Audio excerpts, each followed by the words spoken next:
നമസ്കാരം. പ്രവാസ ലോകത്തെ വാർത്തകളും വിശേഷങ്ങളുമായി സഹ്യ ഗൾഫ് ന്യൂസിലേക്ക് സ്വാഗതം. പ്രധാന വാർത്തകൾ.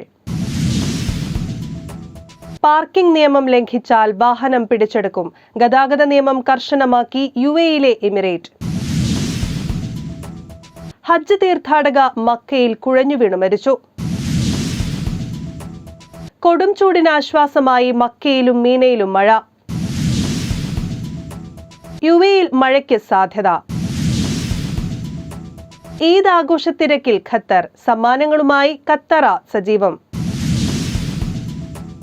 ഉടനടി വായ്പ, പലിശയില്ല, മറ്റ് നടപടിക്രമങ്ങളുമില്ല. മലയാളി യുവാവിന് നഷ്ടമായത് 2 മാസത്തെ ശമ്പളം. അവധിക്ക് നാട്ടിലെത്തിയ പ്രവാസി മലയാളി മരിച്ചു. പാർക്കിംഗ് നിയമം ലംഘിച്ചാൽ വാഹനം പിടിച്ചെടുക്കും. ഗതാഗത നിയമം കർശനമാക്കി UAE-യിലെ എമിറേറ്റ്. അൽ എയ്നിൽ ട്രാഫിക് നിയമങ്ങൾ കർശനമാക്കുന്നു. നാളെ മുതൽ അൽ എയ്ൻ നഗരത്തിൽ പാർക്കിംഗ് നിയമങ്ങൾ ലംഘിക്കുന്നവരുടെ വാഹനങ്ങൾ പിടിച്ചെടുത്തു കൊണ്ടുപോകുമെന്ന് അധികൃതർ അറിയിച്ചു. അബുദാബി മൊബിലിറ്റി പ്രതിനിധീകരിക്കുന്ന മുനിസിപ്പാലിറ്റി ആൻഡ് ട്രാൻസ്പോർട്ട് വിഭാഗം വെഹിക്കിൾ ടോവിംഗ് നടപടി ആരംഭിച്ചതായി പ്രഖ്യാപിച്ചതോടെയാണ് കർശന നിയന്ത്രണങ്ങൾ നിലവിൽ വന്നത്. പാർക്കിംഗ് ഏരിയയിൽ ലൈസൻസ് പ്ലേറ്റ് ഇല്ലാതെ കണ്ടെത്തുന്ന വാഹനങ്ങൾ അൽ എയ്ൻ വ്യവസായ മേഖലയിലെ മവാക്കിഫ് വെഹിക്കിൾ ഇംപൗണ്ടിംഗ് യാർഡിലേക്ക് കൊണ്ടുപോകും. കൂടാതെ വാഹനങ്ങൾ വിൽപ്പനയ്ക്കായി പ്രദർശിപ്പിക്കുകയോ വാണിജ്യ പരസ്യം അല്ലെങ്കിൽ പ്രമോഷണൽ ആവശ്യങ്ങൾക്കായി ഉപയോഗിക്കുകയോ പെർമിറ്റ് ഇല്ലാതെയും കാലഹരണപ്പെട്ട പെർമിറ്റ് ഉപയോഗിച്ച പാർക്കിംഗ് സ്ഥലം കൈയടക്കുകയോ ചെയ്താൽ കണ്ടുകെട്ടും. പൊതു പാർക്കിംഗ് ഉപയോഗം നിയന്ത്രിക്കുന്നതിനും നഗരത്തിന്റെ പ്രദേശത്തുടനീളമുള്ള ഗതാഗതം മെച്ചപ്പെടുത്തുന്നതിനും ലക്ഷ്യമിട്ടുള്ള മവാക്കിഫ് റെഗുലേഷൻ നിയമം നടപ്പാക്കുന്നതിനാണ് വാഹന ടോവിംഗ് സേവനം ഉദ്ദേശിക്കുന്നത്. വാഹനം കൊണ്ടുപോകലും പിഴയും ഒഴിവാക്കുന്നതിന് മവാക്കിഫ് പാർക്കിംഗ് സംവിധാനം പാലിക്കാൻ പൊതുജനങ്ങളോട് ആവശ്യപ്പെട്ടു. എല്ലായ്പ്പോഴും പൊതു പാർക്കിംഗ് നിയന്ത്രിക്കുന്നതിനും സംഘടിപ്പിക്കുന്നതിനുമുള്ള നിയന്ത്രണങ്ങൾ പാലിക്കേണ്ടത് നിർബന്ധമാണ്. കൃത്യമായും നിയുക്ത സ്ഥലങ്ങളിലും പാർക്ക് ചെയ്യുക, നിരോധിത മേഖലകളിൽ പാർക്കിംഗ് ഒഴിവാക്കുക, വാഹന ഗതാഗതം തടസ്സപ്പെടുത്താതിരിക്കുക, സുഗമമായ ഗതാഗതം നിലനിർത്തുക, സമൂഹത്തിന്റെ സുരക്ഷ ഉറപ്പാക്കുക തുടങ്ങിയ കാര്യങ്ങളിൽ ജാഗ്രത പുലർത്താൻ പൊതുജനങ്ങളോട് അഭ്യർത്ഥിച്ചു. കൂടാതെ അബുദാബി മൊബിലിറ്റിയിൽ നിന്നുള്ള സംഘങ്ങൾ പബ്ലിക് പാർക്കിംഗ് മാനേജ്മെന്റ് സിസ്റ്റത്തെക്കുറിച്ച് പൊതുജനങ്ങളെ അവബോധം വളർത്തുന്നതിനായി വിദ്യാഭ്യാസ ശില്പശാലകൾ നടത്തുന്നു. News desk, Sahya news, Abu Dhabi. ഹജ്ജ് തീർത്ഥാടക മക്കയിൽ കുഴഞ്ഞു വീണു മരിച്ചു. ഹജ്ജ് തീർത്ഥാടകർ മക്കയിൽ കുഴഞ്ഞു വീണു മരിച്ചു. മലപ്പുറം തിരൂർ ആലിങ്ങൽ സ്വദേശി പരേതനായ എടശ്ശേരി മൂസക്കുട്ടിയുടെ ഭാര്യ 66 വയസ്സായ ഫാത്തിമയാണ് മരിച്ചത്. News desk, Sahya news, Riyadh. കൊടും ചൂടിന് ആശ്വാസമായി മക്കയിലും മീനയിലും മഴ. കൊടും ചൂടിന് ആശ്വാസമായി എത്തിയ മഴ വിശ്വാസികൾക്ക് ഏറെ അനുഗ്രഹമായി. പലരും മഴ നനഞ്ഞുകൊണ്ട് മസ്ജിദുൽ ഹറമിൽ ത്വവാഫ് നിർവഹിച്ചു. മിനയിലും മഴ നനഞ്ഞുകൊണ്ട് വിശ്വാസികൾ ജംറകളിൽ കല്ലെറിഞ്ഞു. ഈ ഹജ്ജ് സീസണിലെ ഏറ്റവും ഉയർന്ന ചൂടായിരുന്നു കഴിഞ്ഞ ദിവസം മക്കയിലും മിനയിലും രേഖപ്പെടുത്തിയിരുന്നത്. മിനയിൽ 49 ഡിഗ്രി സെൽഷ്യസ് വരെയും മക്കയിൽ 51.8 ഡിഗ്രി സെൽഷ്യസ് വരെയും ചൂട് രേഖപ്പെടുത്തിയിരുന്നു. ന്യൂസ് ഡെസ്ക്, സഹ്യ ന്യൂസ്, മിന.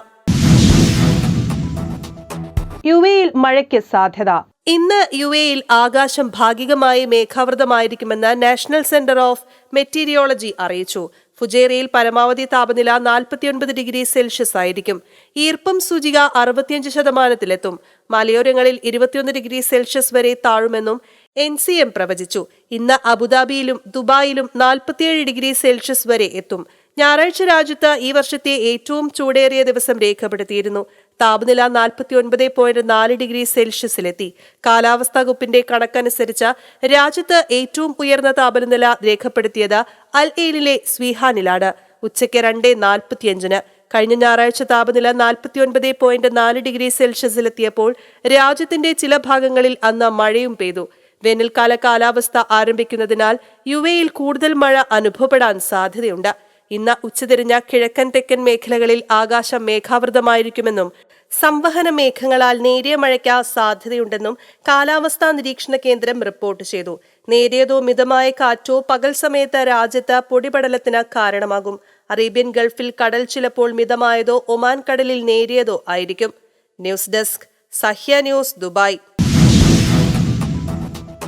ഈദ് ആഘോഷത്തിരക്കിൽ ഖത്തർ. സമ്മാനങ്ങളുമായി ഖത്തറ സജീവം. മികച്ച ജനപങ്കാളിത്തത്തിൽ സാംസ്കാരിക വിനോദ കലാപരിപാടികളും വെടിക്കെട്ട് പ്രദർശനവുമായി ഖത്തറിലെ ഈദ് ആഘോഷങ്ങൾ സജീവം. ഖത്താറയിലെ 4 ദിവസത്തെ ആഘോഷങ്ങൾ നാളെ സമാപിക്കും. രാജ്യത്തിന്റെ സാംസ്കാരിക ഗ്രാമമായ ഖത്താറ കൾച്ചറൽ വില്ലേജിൽ ഈദിന്റെ ആദ്യ ദിനം മുതൽ തന്നെ വലിയ സന്ദർശക പങ്കാളിത്തമാണുള്ളത്. എല്ലാ പ്രായക്കാർക്കും ആസ്വാദനം ഉറപ്പാക്കിക്കൊണ്ടുള്ള സാംസ്കാരിക വിനോദ പരിപാടികളാണ് ഇവിടെ നടക്കുന്നത്. പോലീസ് ബാൻഡിന്റേതുൾപ്പെടെ നടക്കുന്ന അതിമനോഹരമായ സംഗീത പ്രകടനങ്ങളിലും കാഴ്ചക്കാർ ഏറെയാണ്.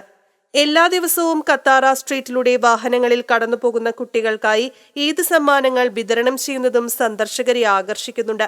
ഖത്താറ കോർഷനിയിലാണ് മനോഹരമായ വെടിക്കെട്ട് പ്രദർശനം ഉൾപ്പെടെയുള്ള പരിപാടികൾ നടക്കുന്നത്.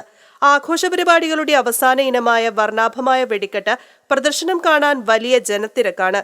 രാജ്യത്തിന്റെ സാംസ്കാരിക പൈതൃകം പ്രതിഫലിപ്പിച്ചുകൊണ്ടുള്ള പരമ്പരാഗത കലാപരിപാടികളും അൽത്തുറായ പ്ലാനറ്റോറിയത്തിൽ നടക്കുന്ന പ്രത്യേക ഷോകളും കാണാൻ കുട്ടികൾ ഉൾപ്പെടെയുള്ളവരുടെ തിരക്കാണ്. ഖത്തറിലെ കാഴ്ചകളിലേക്ക് എത്തുന്ന സന്ദർശകർക്കും ഖത്താറയിലെ സാംസ്കാരിക പരിപാടികളിൽ കൗതുകമാണ്. വൈകിട്ട് 3 മുതൽ ഖത്താറ ബീച്ചിൽ നീന്താനും വിവിധ ജലകായിക ഇനങ്ങളിൽ പങ്കെടുക്കാനും എത്തുന്നവരുടെ തിരക്കും കുറവല്ല.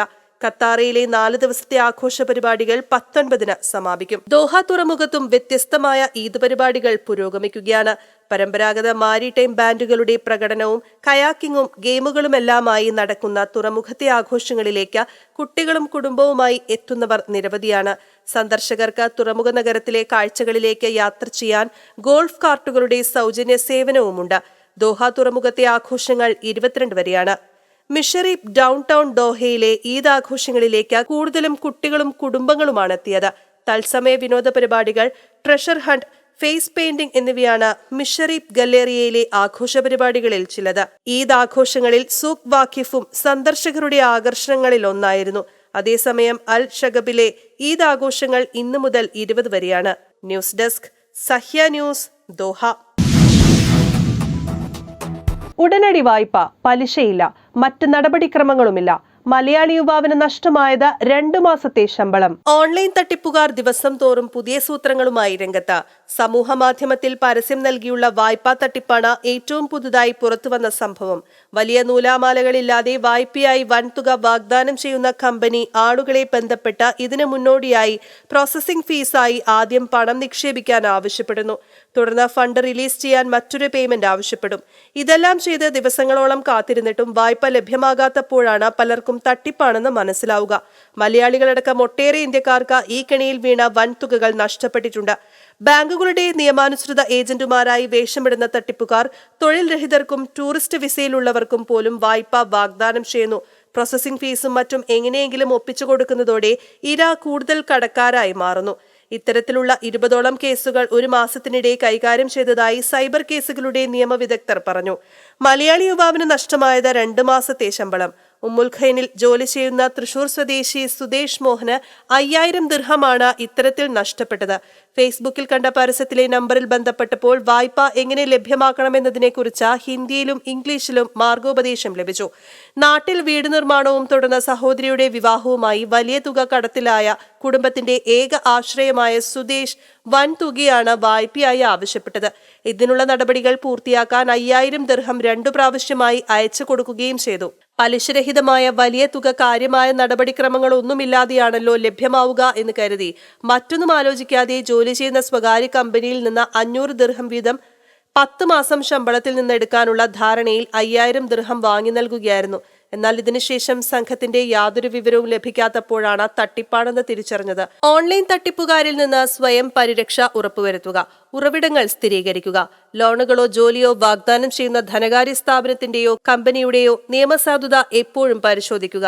ഏതെങ്കിലും പേയ്മെന്റുകളിൽ നടത്തുന്നതിനോ വ്യക്തിഗത വിവരങ്ങൾ വെളിപ്പെടുത്തുന്നതിനോ മുൻപ് ഔദ്യോഗിക ചാനലുകൾ വഴി അവരെ നേരിട്ട് ബന്ധപ്പെടുക. മുൻകൂർ ഫീസ് ഒഴിവാക്കുക. അംഗീകാരത്തിന് മുൻപ് മുൻകൂർ ഫീസ് ആവശ്യമായ ഏതെങ്കിലും ലോൺ ഓഫറുകളെ കുറിച്ച് അതീവ ജാഗ്രത പുലർത്തുക.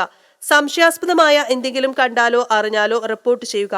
എന്തെങ്കിലും സംശയാസ്പദമായ സന്ദേശങ്ങളോ ഓഫറുകളോ ലഭിക്കുകയാണെങ്കിൽ ഉടൻ തന്നെ പോലീസ്, സൈബർ ക്രൈം ഡിപ്പാർട്ട്മെന്റിനെയോ ടെലികമ്മ്യൂണിക്കേഷൻസ് റെഗുലേറ്ററി അതോറിറ്റിയെയോ അറിയിക്കുക.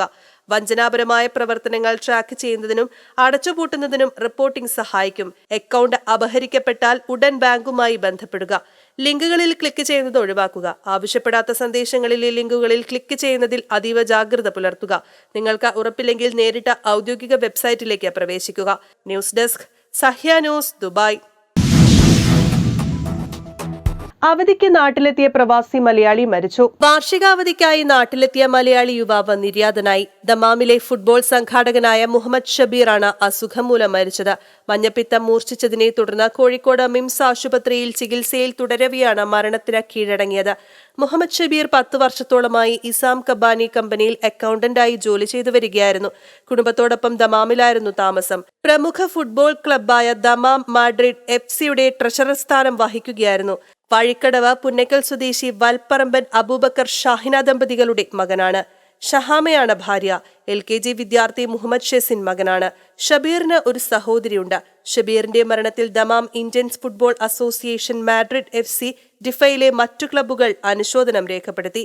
News desk, Sahya news, Dammam. ഇനി ഇന്നത്തെ ഗൾഫ് രാജ്യത്തെ കറൻസിയും ഇന്ത്യൻ രൂപയുമായുള്ള വിനിമയ നിരക്കുകൾ.